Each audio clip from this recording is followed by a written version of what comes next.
OK. Maintenant, on commence des discussions un peu plus spécifiques de diagnostic et gestion de le cancer majeur.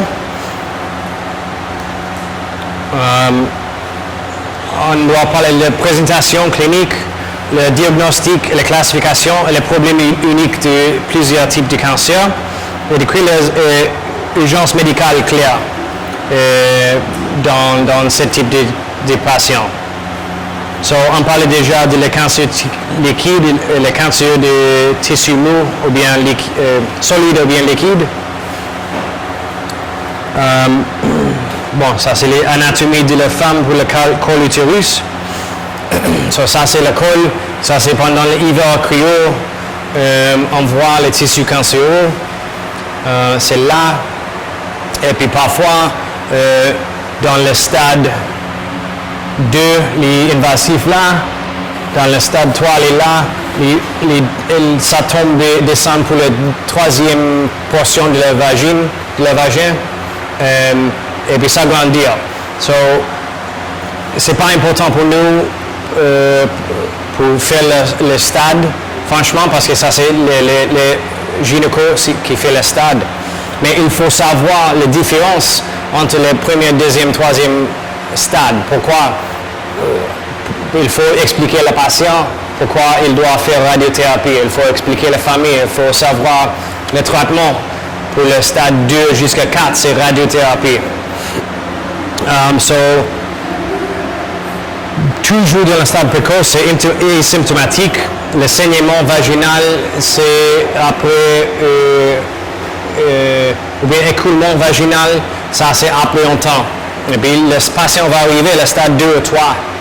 So, après beaucoup de temps, comme on va parler de test HPV, test VIH, c'est toujours important parce que le cancer col motrice c'est plus commun dans le cancer dans la sida et l'imagerie.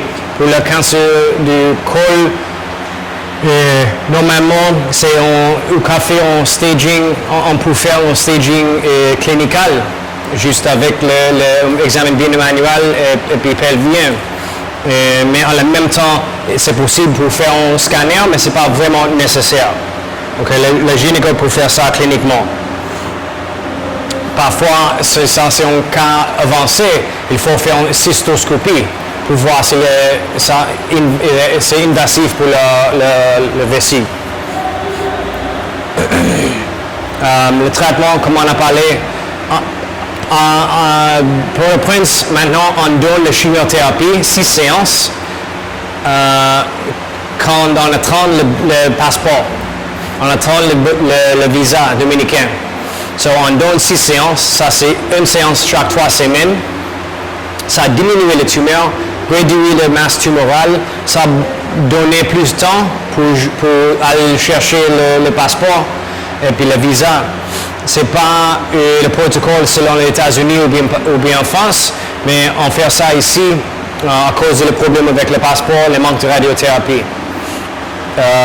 Et puis franchement, si le patient n'a pas la moyenne et puis le programme n'a pas la moyenne pour la radiothérapie, on juste recommande le soin palliatif. Même on donne le soin palliatif pour un cancer col stade 3 ou 4, ils peuvent vivre pour 2-3 ans plus.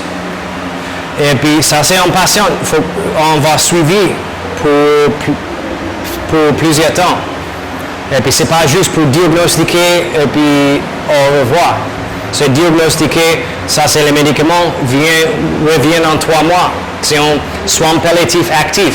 Ouais, c'est pas juste à la caille pour mourir. C'est nous là-dedans, nous là, et puis il revient toujours. Et bon, il peut souffrir d'un stigma, un grand stigma à cause de ça peut être saignement, écoulement, le sang de la vagin. Il peut avoir un sang qui a mauvaise odeur, il peut avoir un problème sexuel. C'est une chose qui affecte les femmes parce que c'est une chose vraiment féminine quand on parle de col. Et cancer du sein, on va parler plus de ça, mais le changement du peau, une masse au niveau du sein, une masse au niveau du axillaire, rétraction ou indentation du mamelon, écoulement du mamelon, et puis plusieurs formes atypiques. Le peau d'orange, j'en parle de ça déjà. On fait l'autopalpation, on fait la biopsie.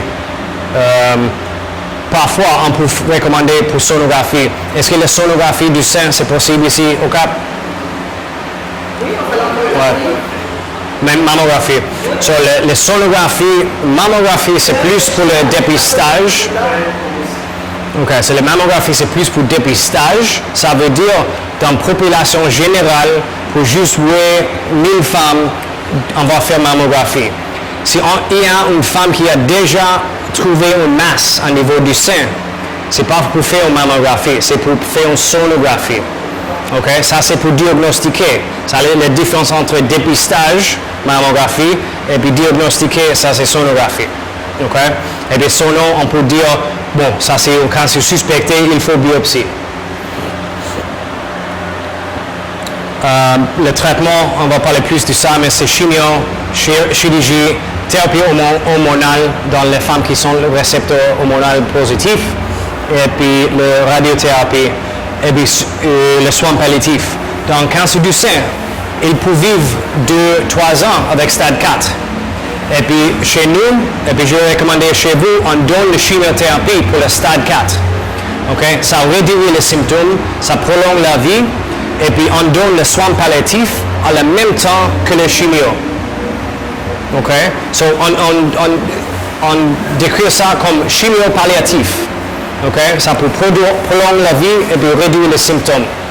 Et puis améliorer la qualité de la vie. C'est important. Et les deux cancers, on donne le chimio pour chimio palliatif. Chez nous, c'est cancer du sein, cancer du ovaire.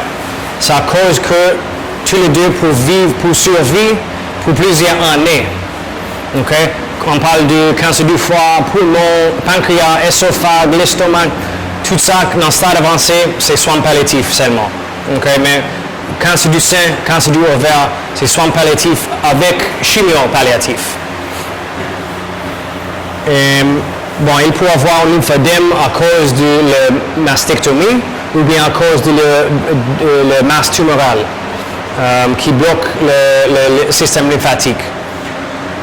Et bon, toujours il y a un stigma, ça c'est le sein. Le sein c'est pour allaitement, mais c'est une chose, les seins sont organes sexuels aussi, et puis ça affecte les relations entre les femmes et les partenaires. Bon, sarcome de Kaposi, est-ce qu'il y a plusieurs cas ici? Ouais. So, bon, c'est seulement, pas seulement, mais plus ou moins dans le cas de sida, comme on a dit, c'est le patient a VIH avec Kaposi ou bien cancer colomatrice, ça diagnostiqué, ça veut dire qu'il est dans la phase dernière de sida. Ça ne dit pas rien du traitement. On doit toujours donner les ARV, on doit toujours donner le chimio. Je pense qu'il y a un cas de sarcome de Kaposi, ça c'est un chimio, on peut commencer à la même temps avec cancer du sein ici. C'est très simple, c'est un chimio qui marche, et c'est pas curable. Pardon, ça c'est un autre cancer on peut donner la chimio palliative. C'est sarcome de Kaposi. So, toujours il faut faire le test VIH si il n'est pas fait. Il peut y avoir crachat dans le sang ou bien crachat dans le vomissement à cause d'un Kaposi en dedans. Mais le classique, c'est un patient avec le Kaposi sur la peau. Il va avoir un drainage de fluide, il va avoir une mauvaise odeur aussi. Ça, c'est la chose pour considérer comme socio-culturel aussi. Et puis parfois, je ne sais, même parfois les populations savent que ça c'est un problème avec sida. Et puis ça peut causer plus de stigma aussi. Mais comme on a parlé avant, on va donner la même chimio. On ne réduit pas la dose pour le patient avec VIH, sida. On a fait beaucoup des études sur ça. Ils ont on a réduit la mortalité avec les patients avec sida, VIH pour donner la chimio. Et puis on doit donner la chimio, même dose, même schedule, tout ça. Okay? Il faut faire attention plus pour les effets secondaires, pour les complications, tout ça. Mais on donne la chimio. Okay? Je sais que la mentalité, c'est bon, ça c'est un patient immunocompromisé, c'est pas possible même. C'est possible et c'est nécessaire. Et cancer gastrique, normalement, c'est un homme de 50, 60 ans avec un maigrissement, peut-être vomissement avec sang, et le mélanine, le sel foncé, et ça dépend de où est la tumeur. On fait l'endoscopie ici. Ouais, so on peut faire l'endoscopie pour diagnostiquer ça. On peut commencer avec une radiographie, mais franchement, c'est l'endoscopie qu'on doit faire. Normalement, ça c'est dans le stade avancé. Sur le traitement pour le cancer gastrique, c'est chirurgie pour enlever les moitiés de l'estomac. Ça s'appelle le Billroth 1, le Billroth 2. Okay? Mais ça c'est le stade précoce pour enlever. So, on donne chimio. Après, on fait la gastrectomie. Après, on fait, c'est la possibilité pour faire la radiothérapie. Okay? Mais c'est très difficile et normalement, on trouve les cas très avancés et bien on donne le soin palliatif seulement.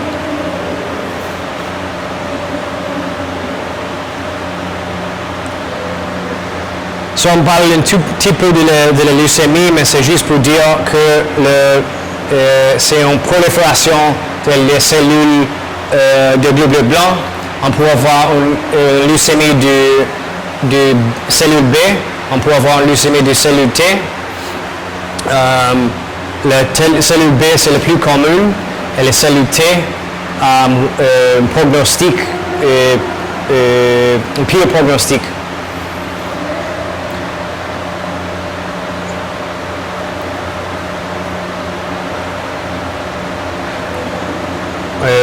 Bon, so, il y a la différence entre les lymphocytes et le myélocyte ou le neutrophile.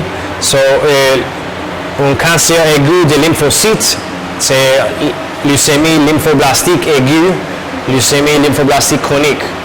De neutrophile, ou bien où on voit le myélocyte, métamyélocyte dans la pathologie, ça c'est un granulocyte, ça veut dire ça c'est une leucémie myéloïde. Aiguë ou bien chronique. Dans le globule rouge, il peut y avoir plusieurs types d'augmentation, de prolifération aussi, mais on ne rentre pas sur ça.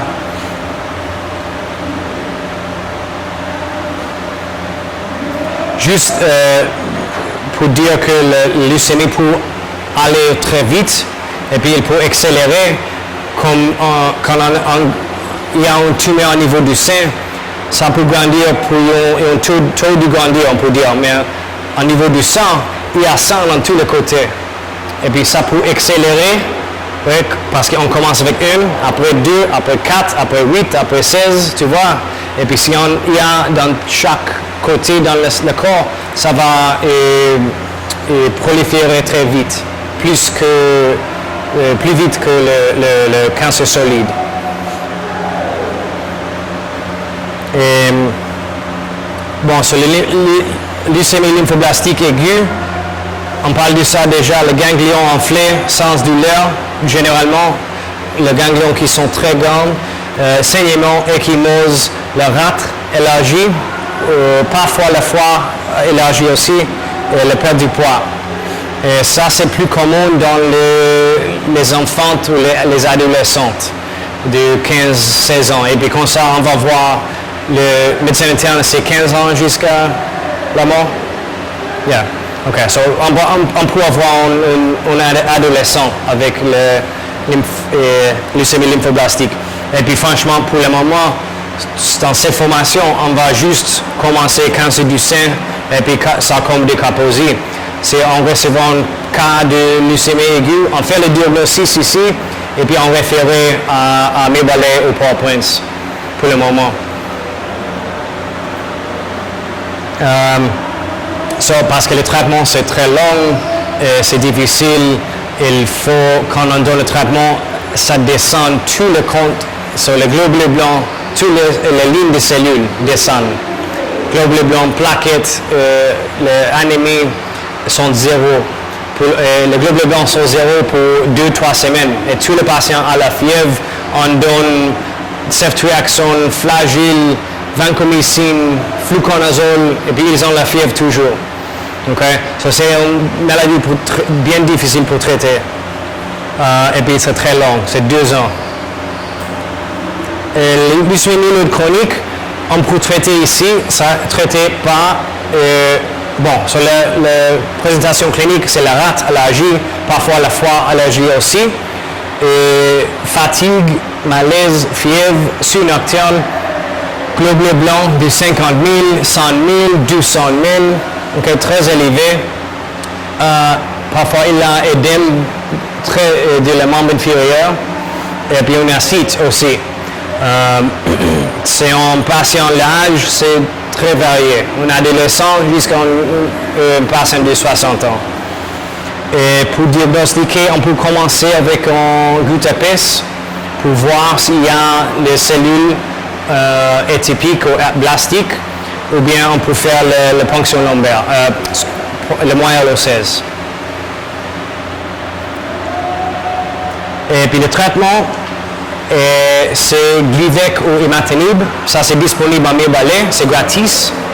Et puis, si on diagnostique un cas comme ça, il peut suivre à mes balais. C'est juste un comprimé chaque jour. On songe que ça, c'est le traitement qui est bien dirigé selon contre la mutation génétique de translocation 9 à 22. Le chromosome 9 à 22. C'est quoi la différence entre leucémie et lymphome?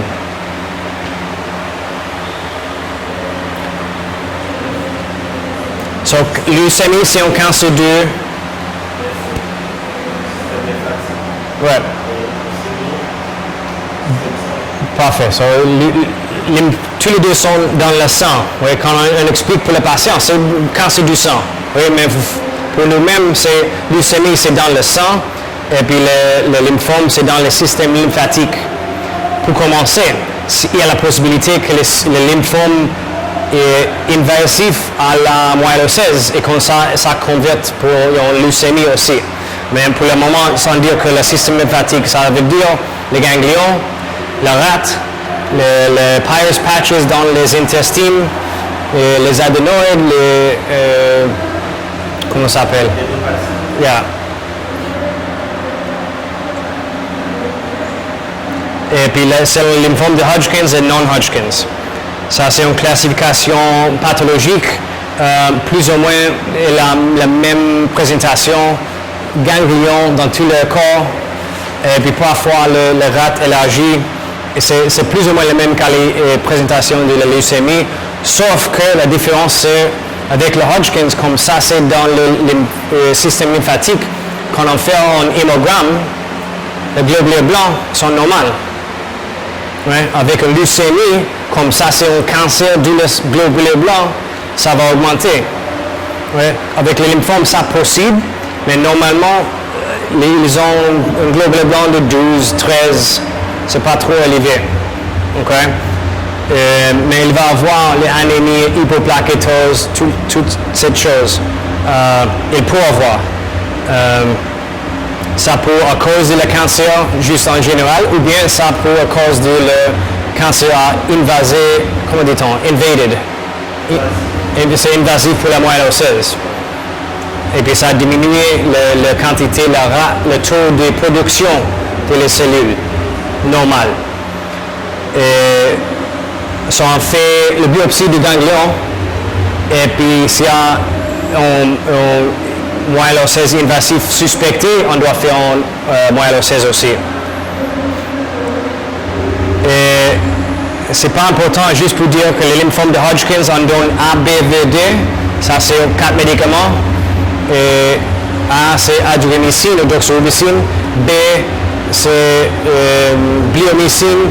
V, c'est vinblastine. Et D, c'est dacarbazine. Mais comme je dis, si vous trouvez un cas comme ça, référez à Mirballet ou bien un PowerPoint.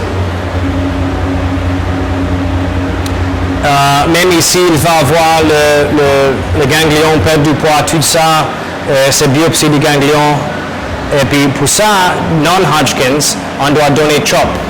Le CHOP, c'est cyclophosphamide. Le H, c'est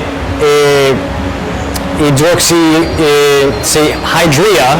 C'est ça, c'est doxorubicine. So doxorubicine a 3 noms. C'est doxorubicine, Hydrea et hydriamycine. So, le H, c'est le même que le A, que le même dans l'ACT, le même que doxorubicine.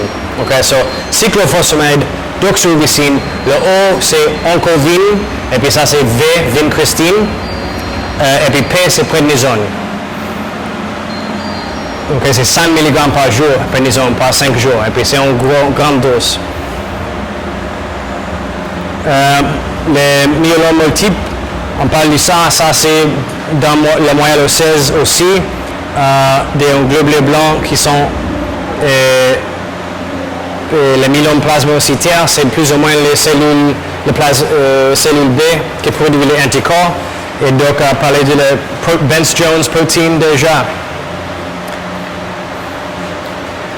Ça, c'est très commun c'est plus commun dans le genre noir que le blanc. Et puis ça cause plusieurs problèmes. On voit les lésions lithiques dans tous les os. Et puis on peut faire une radiographie du tête ou bien n'importe os long. Donc le fémur, les humérus, on va voir plusieurs lithiques dans le stade avancé. Ou bien il peut avoir une créatinine qui est élevée à cause de la Bence-Jones protein qui bloquait le tubule rénal. Et il peut avoir une hypercalcémie, 12, 13. Il peut avoir beaucoup d'infections. Et en même temps, le traitement, c'est pour chercher la protéine. C'est l'immunoélectrophorèse, si ça c'est possible. Je ne pense pas que c'est possible ici en Haïti. Mais si on trouve un patient avec lésion lymphatique, hypercalcémie et puis une créatinine élevée, le diagnostic c'est presque fait, puis on peut faire une ponction médulaire pour confirmer.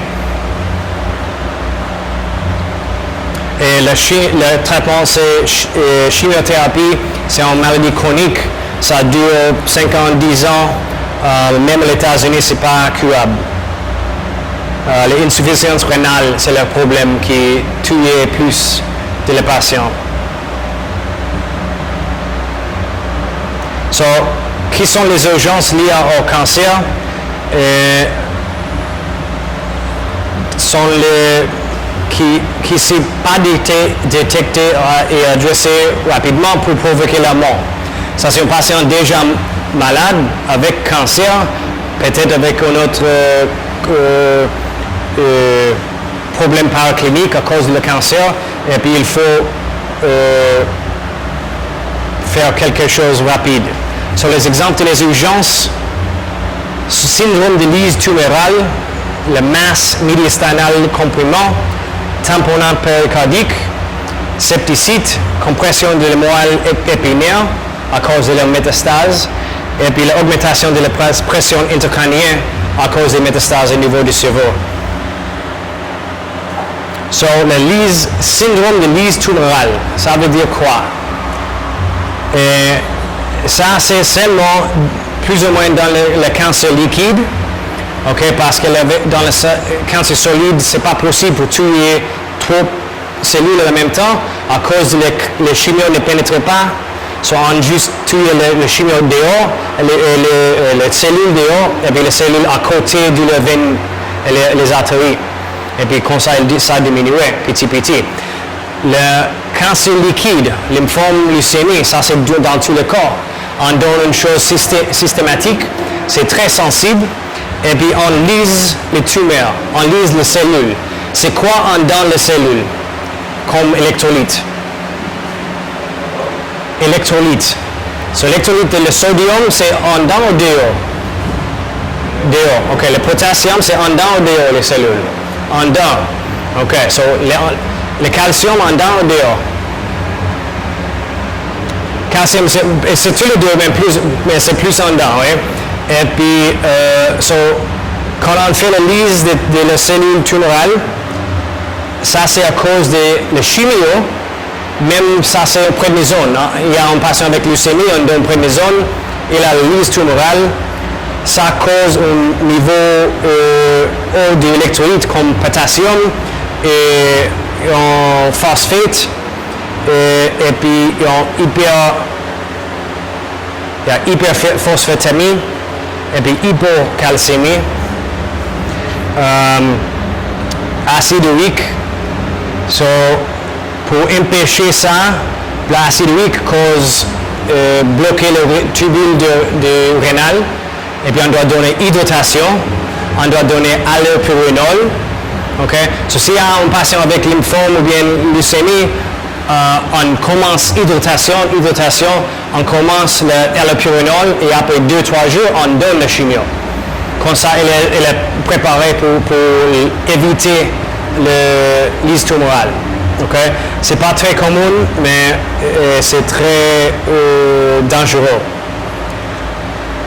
Et puis on peut donner bicarbonate, et puis on peut donner la Zix aussi pour éliminer le potassium. Et puis pour aider les... Ça c'est quoi? Ça c'est une masse à niveau de médiastinum. OK? So ça c'est une masse qui grandit.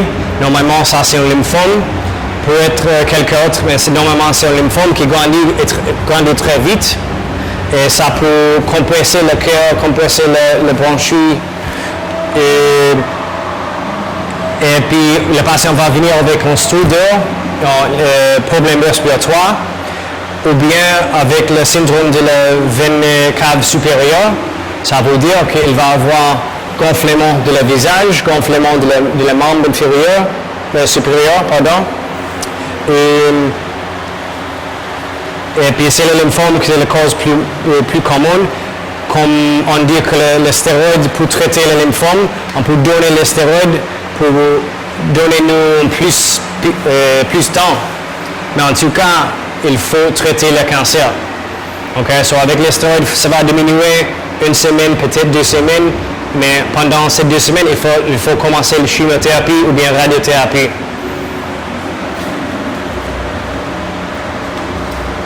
Et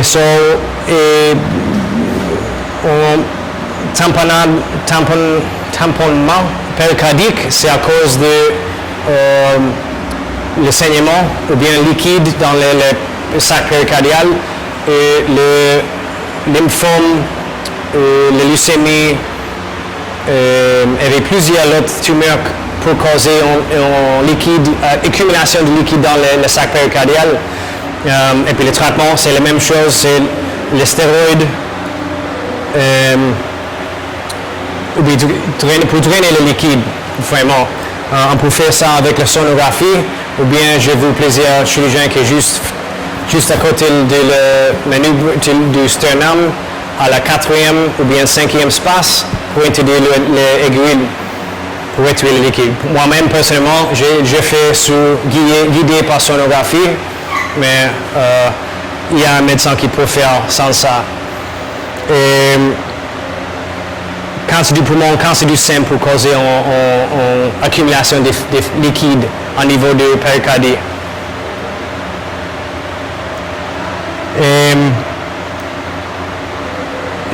Bon, l'autre, ce qui ne parlait pas, c'est les métastases au niveau de colonne vertébrale. Ça peut causer, comment dit-on, compression de la spinal cord. Comment dit-on ça?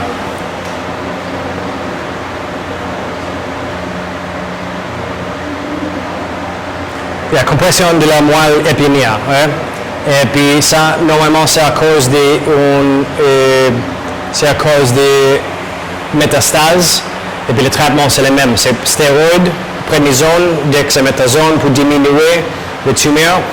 Mais pour ça, comme on a dit, les chimio n'entrent pas dans les moelle épinière. Et puis on doit donner ces radiothérapies d'urgence qu'on doit faire. Et puis, bon, c'est pas très disponible ici. Il y a des questions?